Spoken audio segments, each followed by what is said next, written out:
Breaking right now, Prince Harry's allies are turning on him after his disgusting, delusional, hypocritical, and let's just say lowest of the low interview with the British Bashing Corporation on Friday. Now look, there's some people who you would expect not to be happy, and for very good reason.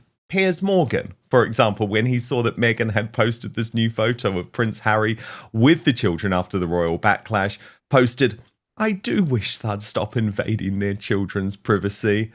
And that actually prompted a reply from Samantha Markle, our friend, Meghan's sister, saying, "Yeah, how cheesy to post pictures of random children from the back. Nobody knows who these children are.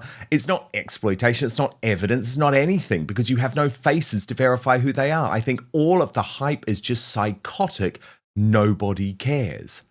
On seeing part of the interview, our other friend, Meghan Kelly, replied to Harry saying maybe he should use his $150 million from Spotify Netflix to pay for his own security, like every other famous person in the UK. But as I say, what is more interesting to me about this interview is the fact that there's no one out there defending it. Literally no one. Omid Scobie, that very odd-looking guy, sort of Michael Jackson wannabe, he's fallen off the face of the earth. He's no longer defending it.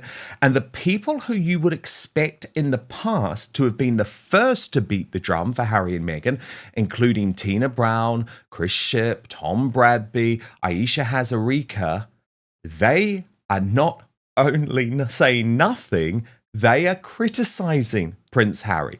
Now, we're going to look at some of the best reactions in just one moment and analyse with Brittany, editor of the Royal News Network. But Brittany, it is absolutely fascinating to see, isn't it, the fact that no one can defend Harry here. He is on his own. His advisors are gone. His celebrity pals are gone. Nobody thinks the way he's dealing with this is right, apart from Meghan Markle. I need you to do something for me right now. It is free, it is easy, it is simple. Just hit that subscribe button on YouTube. That's because over 50% of you watching this video haven't done that yet. Yeah, you've seen sort of this shift happening actually throughout this whole year so far, that they've had a lot of people start to turn on them, like Jack Royston in Newsweek, he's sort of turned on them too. And so you're getting to this point where everybody's looking at this going, "You're crazy, Harry." Like there's no other way to put it. It's like none of this is making sense. And so nobody can defend this. So everybody's just sort of turning their back or even just starting to outright criticize him. And rightly so. This whole situation, this whole drummed up thing is sort of something that Harry cannot defend. And there's so many inconsistencies in his statement. And if anybody has been paying attention to any aspect of royalty, they're like, this is not totally connecting here. And I don't think, especially when you listen to Harry's interview and he talks about basically the world should pay for his security. You know, everybody's sitting there with their taxpayer dollars, inflation and everything going, no, nobody wants to pay for this, Harry. Nobody wants to pay for your security. You have plenty of money. No other celebrity is demanding that the world covers their security all the time, but you. And I think when it comes to that, especially, I think for Americans, it's a complete and utter turnoff, and I'm sure to the rest of the world too. Nobody wants to pay for this guy. He has plenty of money. He can do it on his own. Brittany, I think the other reason why it's so difficult to defend him, though, even for the people who do think that he deserves security, and there are some of them, is the fact that his claims are now conspiratorial. Now, I actually don't like calling people conspiracy theorists because over the past few years, I've been called a conspiracy theorist, and on virtually every single issue, I have proven to be true. So I don't use that term very often, Brittany, because I think it can be used as a slight and a slur against people who are actually trying to reveal truth. So let me just say that I think Harry is going a little bit insane. He's becoming a total delusionist. He's becoming someone with Stockholm syndrome because he's believing everything that Meghan Markle is telling him, even though to the world we can see that these lies are just insane. So let me just show you one part of the interview where Prince Harry claims that the royal family were not only knowingly putting him in harm's way, which is crazy. By the way, the thought that anyone within the royal family wanted Prince Harry dead is like utterly nuts, not backed up by any evidence. That is a conspiracy theory. I'm sorry, and frankly, anyone outside the royal family certainly wouldn't want that, because they would know that it would bring them a whole load of hell and a whole load of criticism. So that is rubbish. It's completely untrue. But then he goes one step further, Brittany, and says that they were purposefully putting him in harm's way to then try and force him back into the royal family.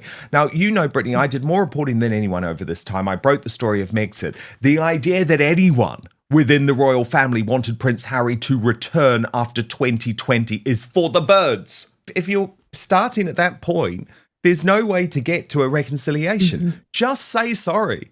But he is such an egotist. He is such an arrogant man. And he is so stubborn that there's no way he'd do that. I mean, Tina is very right there. He can't admit the original mistake, which was Megxit.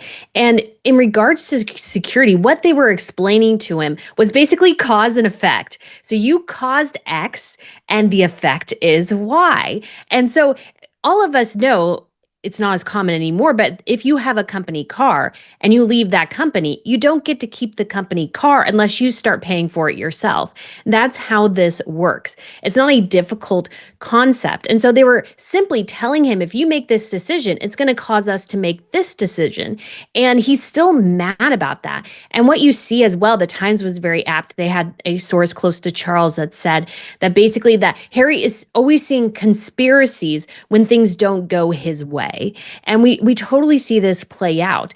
Things were not going to go his way with this particular situation. And they were just trying to explain that to him. But he was so arrogant. He was so egotistical. He was so high on Meghan Markle's Hollywood delusions that he just went along with everything. And now it's all biting him in the behind. And he's just continuing to blame everybody else except for him with going along with his wife's whims. That's how they're in this situation now. And I imagine he's probably a pretty bitter, angry, miserable man at most of the time. I don't think he's a particularly happy person, if he ever was. But I think the whole situation is worse now. Totally right. Totally right. Now, then I found another conversation on Times Radio even more instructive. I'll tell you why. There've been two absolutely slavish allies of Prince Harry and Meghan Markle over the past 5 years operating in the British mainstream media.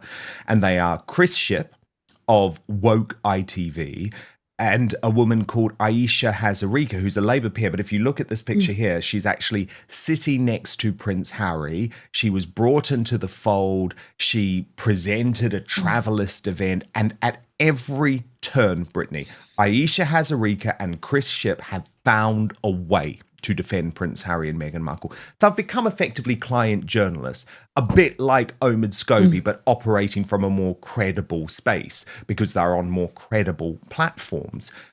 I've actually found a lot of their reporting inexcusable, if I'm totally honest, because I think they have defended the indefensible. Certainly, Prince William has been very disgusted by the way that Woke ITV decided to side with Prince Harry and Meghan despite very obvious lies. So they spoke on Times Radio, where Aisha Hazarika presented a show. And even though they're not talking about this situation honestly, like you and I, it's still a turning point. And I know royal watchers and people who have followed this story closely will understand it's a turning point. Because when you lose Aisha Hazarika and Woke ITV's Chris Shipp, Prince Harry and Meghan, you've lost everyone. There are no allies in the British media at all now. So, Brittany, they're using, I guess, I would say, quite diplomatic language, but they're Prince Harry and Meghan's biggest media allies in the United Kingdom. Not one word of defense. Wasn't that fascinating? I mean, it really is interesting to see sort of this fall happen. And again, I really do think it's actually been throughout this entire year so far that we've seen a lot of the media start to turn. But when you listen to them, it's sort of, what they're saying is, number one, he's sort of going after his father who has cancer. And for those who have experienced cancer within their family, there's an aspect of that that's sort of, kind of offensive. And then as time goes on too, you just get the sense from them that this has just gone on way too long.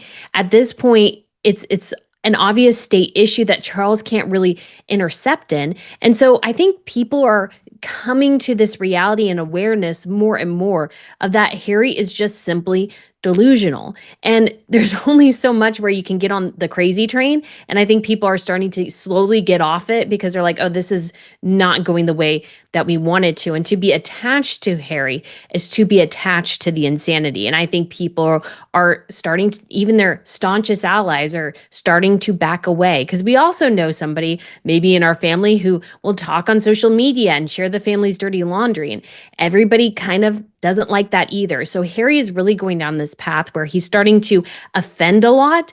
And I think people are noticing more and more of the lies and more that Harry is the paranoid, crazy side. Even the polls are showing that. There's less and less sympathy for Harry the longer this goes on. He's clearly not moving on. And everybody's like, okay, you've aired your grievances. Now look to the future. And Harry's just constantly harping on the past. Constantly. Absolutely constantly.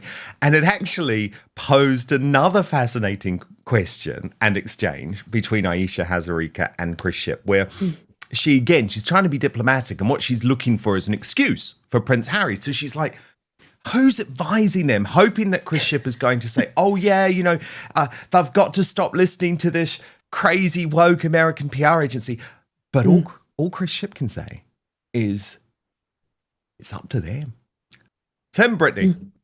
It's him and Meghan against the world at this point, because no one worth half their salt would be recommending this strategy. No, and we've heard this before from reports, especially in the American media within like the last 6, 7, 8 months, is that they will get good advice and then ignore it. And we've seen this time and time again play out endlessly, where they are given particular pieces of advice, they tend to ignore it, and then things blow up in their face. And I think most even American PR people would go, oh no, this was a terrible interview, because really what Harry is doing is emotional manipulation. And people, especially if they realize that you are trying to manipulate them and that you are saying something that's simply not true, people are going to have a very negative response to that. And that is definitely what we are seeing play out in the media at this point. It's sort of becoming indefensible. And Harry keeps thinking if he sort of tries this emotional blackmail on the country of the United Kingdom and his father and everything, that he will get his way. And it's just screaming that no, this is just not going to happen. And Harry just needs to move on, and he just simply can't. And he's just, anytime somebody tells him to do A, he does B every single time. That's both him and Meghan. And we've seen just epic disasters from a PR perspective for years from them, when they could have listened to sound advice and they go in an opposite direction. I also thought Melanated Mona on X made quite a good point about this, because they wrote, Harry doesn't understand that threatening your father using the grandkids only works when that father has no other grandkids, pointing to the fact, Brittany, that actually, thank goodness, he does have these very strong and positive relationships and does get to see on a regular basis Prince George, Princess Beatrice, and Prince Louis. Now, of course, I'm sure he would also love to see Prince Archie and Lilibet, but I do think, there's a point there, put it that way, because most parents yearn to have grandkids, but if they do have them provided by one side of the family, I don't know, does it make it a little bit easier? I thought it was a fair point anyway. I mean, it's an interesting perspective to consider, but I mean, I'm sure Charles would love to see his other grandchildren. And again, how does it make Harry and Meghan look to keep them from him? It makes them look really cold, really terrible, and just absolutely bitter towards him, when he obviously has a very good relationship with the Waleses kids. And so it just seems to be that it's an absolute effort on Harry and Meghan's part to really try to blackmail Charles, going, if you don't give us what we want, you won't see the grandkids. And so he does probably lean more towards the Waleses, just simply because they are there, they are present. But I'm sure as well he would love a relationship with Archie and Lilibet.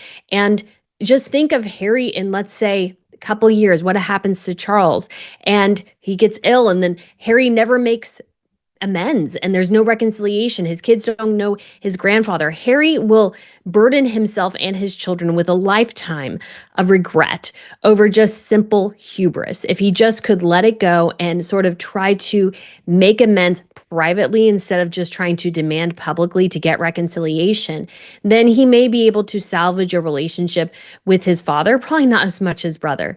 But at this point, Harry is just too stubborn to see reality here. And he claims, oh, my father has cancer. I don't know how much time he has left, but he obviously clearly is not making any effort to make sure his children see his father either. So he's an utter hypocrite there. And Brittany, we are getting some great moments from Charles's grandsons, including at the VE Day celebrations from Prince George and Prince Louis.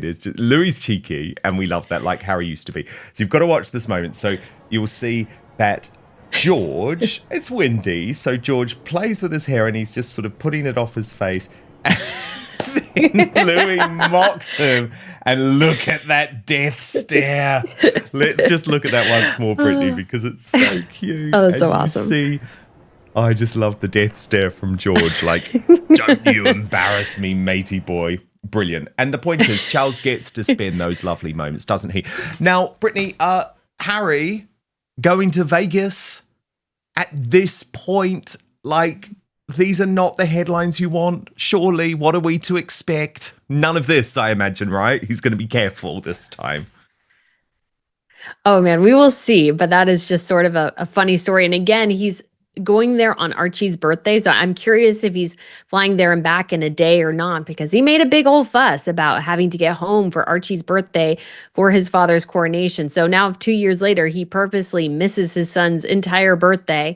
You just got to wonder, but hopefully no antics in Las Vegas this time, although it wouldn't be a surprise either. But I would imagine instead of a bit cheeky, I would imagine they would be a bit more angrier outbursts compared to what happened before. So we shall see. He's just an angry man, isn't he? Yes, Prince Harry. Yes. In Vegas, part 2. But as I say, I think, given he knows what Meghan's like, the guy's going to be very, very careful. Those who have experienced cancer within their family, there's an aspect of that that's sort of, commentators from across the political and media spectrum and then criticized his goes on remarks, too, you just get the sense particularly from his them that continued this has complaints just about gone on security way arrangements too long. and his comments At regarding this the royal point, family. It's Several an obvious high-profile state figures issue that questioned Charles why can't Harry really continues to intercept revisit the in. same And grievances so I think years people after stepping back from royal coming duties. to this reality What and makes awareness this moment more and different more from previous of that Harry controversies is just that the simply criticism is not only delusional. coming from And Harry's there's longtime only detractors. so much where you can get on Some the people crazy who train, previously and I think defended people him are now starting to appear slowly get increasingly off it because they're like, uncomfortable oh, with this his public is statements. not going the The way sense that we emerging from the wanted to. coverage And to is be that patience attached with to Harry's Harry ongoing is to be complaints may be attached to wearing the thin. insanity. And I think One of the people biggest talking are points following starting, the interview even their is the perception staunchest that Prince allies Harry are has starting become to back increasingly away. Because we isolated. also know somebody, Observers noted maybe that in our several family, who journalists and will talk on commentators who social once showed media and sympathy share the toward family's Harry dirty and laundry. Meghan And either declined to everybody defend kind him of or offered doesn't like that criticism of either. his So latest Harry remarks. is really going down The this path contrast where with he's starting previous to years is offend a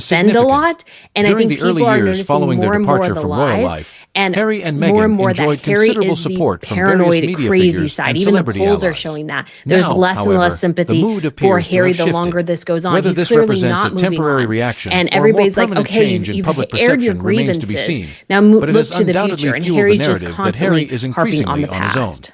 The Constantly. aftermath of the Absolutely BBC constantly. interview And has it also actually revived another posed question. another fascinating Who exactly question is and still exchange publicly between defending Aisha Prince Harry? Hazarika and The Chris Ship, perception where among many commentators she's is that trying to be support from diplomatic, former and what she's allies looking for appears is an increasingly excuse limited. for Prince Harry. So This she's has like, led to claims that who's Meghan Markle advising them, remains hoping Harry's that most Chris Ship is visible going and to say, consistent oh, yeah, ally.